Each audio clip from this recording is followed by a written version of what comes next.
Hello, everyone. So, another Saturday, and another weekly Roots update.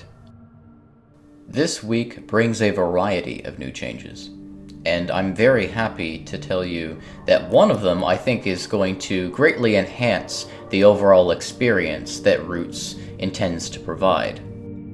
As you know, the main goal of Roots is to immerse you in the world of Half-Life 2. One of the things that greatly enhances that experience is the presence of Overwatch, that seemingly omnipresent AI that controls the Combine on Earth. I have begun to incorporate this Overwatch AI into the control of City 17 on Roots. Overwatch obtains its information from sources like the city scanners and cameras around the city, as well as monitoring the local population index.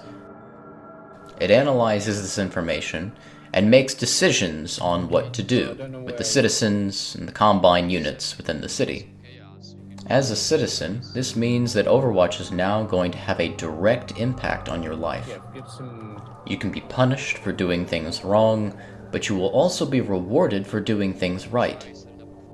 Much like we saw in City 17, access to different areas of the city is restricted to different people at different times, probably based on necessity. And now, that's how it is here on Roots, too.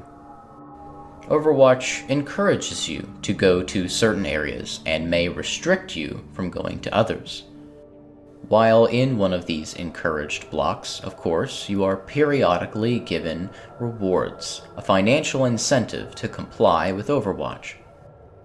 If you decide that you don't really care to go to that encouraged area, that's all well and good. You can remain in a neutral area at no cost, other than missing out on a possible reward you would have been given. However, if an area is restricted, not only will you not be rewarded for going there, obviously, but if you're caught trespassing in this area, then Airwatch might report you to Civil Protection, and you could also be fined. These fines, of course, are deducted directly from your account, and they increase with subsequent fines. If you're caught trespassing in an area too many times in a row, they will continue to increase, and eventually Civil Protection will be called to escort you out of the area. In the future, I plan on adding all kinds of functionality to Overwatch. This AI has access to lots of information about what's going on in the city, and as such, it can make lots of very interesting decisions. It can control the status of the city, the deployment of Overwatch transhuman arm, and of course, Airwatch where needed. Airwatch in that case, of course, being things like hunter choppers and gunships rather than the standard city skin.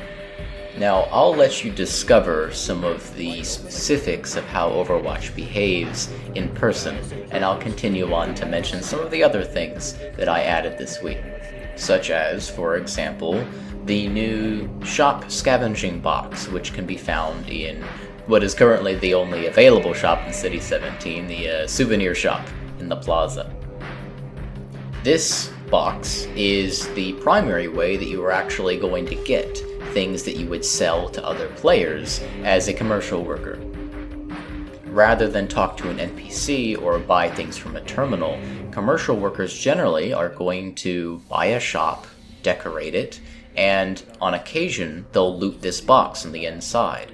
The box has its own special loot table, and there's a lot of unique items that you can only get from this box, meaning that while you run a shop, you're continuously, and for free, given a bunch of items that you can sell to people.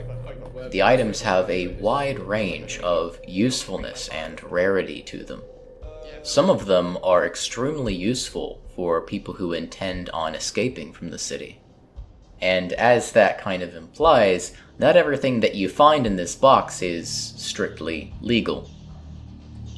Oh, and moving on from that, onto the 404 entrance. Still, because this version of the map is using a sort of placeholder entrance, I decided to add a little bit of a challenge to it. Rather than being as boring as simply walking through a door, now there's a little bit of a challenge involved with escaping from the city. You have to earn it, and you have to figure out how.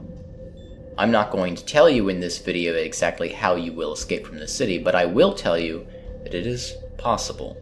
And one last thing, I also fixed the Roots animation menu, so now when you're sitting down, it's no longer going to get interrupted by one of those idles that would play where your character stands up and crosses their arms.